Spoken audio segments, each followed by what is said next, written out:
Hello everyone. तो देखो आपने एपिसोड 1 को काफ़ी अप्रिशिएट किया, इसके लिए थैंक यू। तो आज हम एपिसोड 2 स्टार्ट कर रहे हैं। तो एपिसोड जो 2 है उसमें हमने कॉन्सेप्ट जो हमने चूज किया है उसका नाम है एसिड बेस।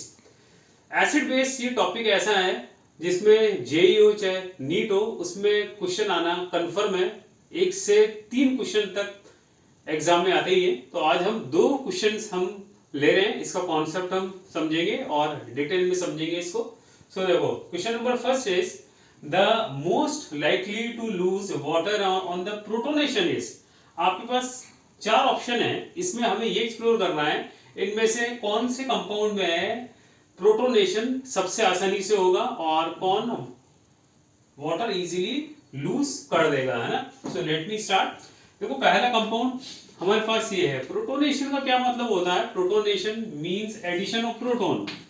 अब एक तो बेस है और एक न्यूक्लियोफाइल है, दोनों में बेसिक डिफरेंस क्या है? Base is proton acceptor, base हमेशा प्रोटॉन के साथ बॉन्ड बनाता है, वेरेज न्यूक्लियोफाइल प्रोटॉन को छोड़ करके कोई भी दूसरे एटम के साथ बॉन्ड फॉर्म करेगा।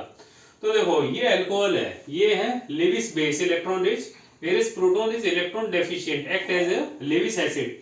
तो ऑक्सीजन अपना लोन पेयर H+ को देगा और ये लोन पेयर इसने दिया तो oxygen gets the positive charge which is also known as oxonium ion.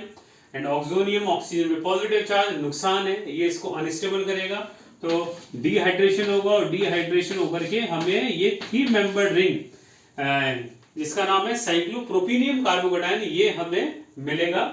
इसमें नंबर ऑफ पाई इलेक्ट्रॉन है 2 पाई इलेक्ट्रॉन और 2 पाई इलेक्ट्रॉन है और वैल्यू ऑफ n है 0, that's why it is aromatic in nature.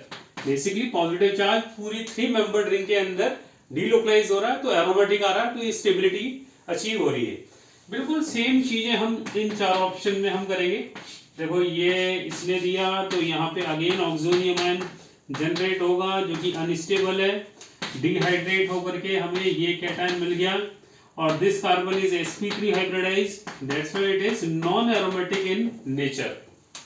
ठीक है, अब ऐसे ही देखो सी ऑप्शन में जब ये प्रोटॉन एक्सेप्ट करेगा तो हमें जो कार्बोकेटायन मिलेगा वो ये मिलेगा कार्बोकेटायन।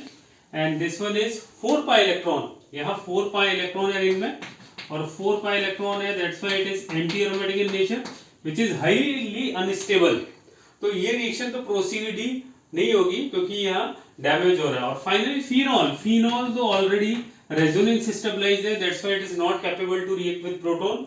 और दूसरी बात, मान लो इसने प्रोटॉन एक्सेप्ट भी कर लिया और कार्बोकेटायन जनरेट भी हो गया तो फिनाइल कार्बोकेटायन बनेगा विच इज हाईली अनस्टेबल, क्योंकि डबल बॉन्ड पे पॉजिटिव चार्ज उसको नुकसान पहुंचाता है, उसको अनस्टेबल करता है। अब मोस्ट स्टेबल कार्बोकेटायन कौन से ऑप्शन में बना है? वो है हमारा option A, that's why correct answer is a. तो जहां पे मोस्ट स्टेबल कार्बोकेटायन जनरेट होगा वहां प्रोटोनेशन आसानी से होगा क्योंकि रिएक्शन का जो एनर्जी बैरियर है वो स्लो हो जाएगा, इसलिए इसका करेक्ट आंसर ए है। अब हम सेकंड क्वेश्चन एक्सप्लोर करते हैं। सेकंड क्वेश्चन में देखो क्या है। सेकंड क्वेश्चन में हमें correct order of basic strength या बेसिसिटी हमसे पूछी गई है। तो देखो सेकंड क्वेश्चन में क्या है कि हमारे पास है करेक्ट ऑर्डर ऑफ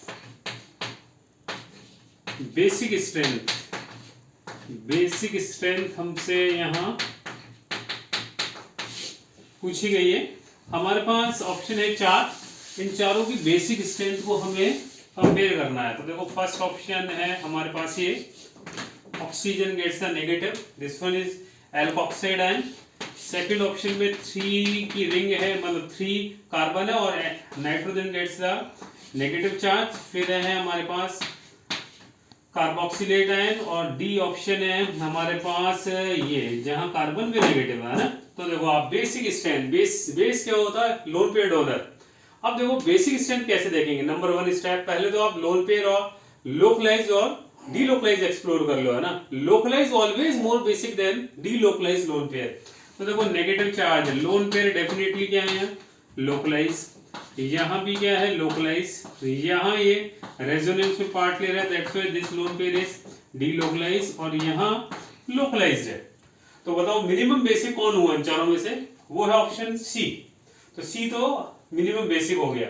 अब देखो यहाँ कार्बन है, नाइट्रोजन, ऑक्सीजन है, ये तीनों एलिमेंट कहाँ थे? सेकंड पीरियड में। और पीरियड में इलेक्ट्रोनेगेटिविटी मेन फैक्टर है। कार्बन पे नेगेटिव, ऑक्सीजन पे नेगेटिव, कौन आसानी से इलेक्ट्रॉन देगा? कार्बन पे negative, because it is less electronegative. तो बताओ लेस इलेक्ट्रोनेगेटिव कौन है?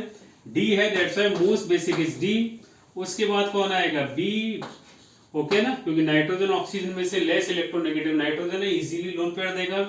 उसके बाद आएगा ए, और मिनिमम बेसिक है हमारा सी, बिकॉज यहाँ तो लोन पेयर डीलोकलाइज है, तो डीलोकलाइज लीस्ट बेसिक होगा। इसका एक तरीका तो ये है। इसी क्वेश्चन को सॉल्व करने का एक और तरीका है कि इनमें आप H प्लस आप ऐड कर दो। H प्लस जोड़ने के बाद क्या बनेगा? एसिड। देखो इसमें H प्लस ऐड किया, क्या बनेगा? अल्कोहल। यहाँ प्रोटॉन जोड़ा अमाइन, यहाँ कार्बोक्सिलिक एसिड, और यहाँ alkane, single bond. Most acidic कौन है बताओ? Carboxylic acid. और जितना स्ट्रॉन्ग एसिड होगा कॉन्जुगेट बेस उतना ही वीक होगा। उस वजह से सी का जो कॉन्जुगेट बेस है उसकी बेसिक स्ट्रेंथ है, बेसिसिटी मिनिमम आएगी। जबकि डी जो है एल्केन, ये तो वीकेस्ट एसिडिक होता है, इसका तो पीके वैल्यू अप्रोक्सीमेटली 50 होता है, extremely weak acid. That's why इसका जो कॉन्जुगेट बेस आपने ये जो लिया नेगेटिव, ये मोस्ट बेसिक है। ओके ना? तो ये हमने आज की वीडियो में 2 एसिड बेस के क्वेश्चन हमने स्टडी कर लिए। आपको वीडियो कैसा लगा? तो प्लीज आप लाइक, सब्सक्राइब एंड शेयर कीजिए, और कमेंट बॉक्स में जरूर आप ये कमेंट कीजिए कि वीडियो कैसा लगा। Thank you so much.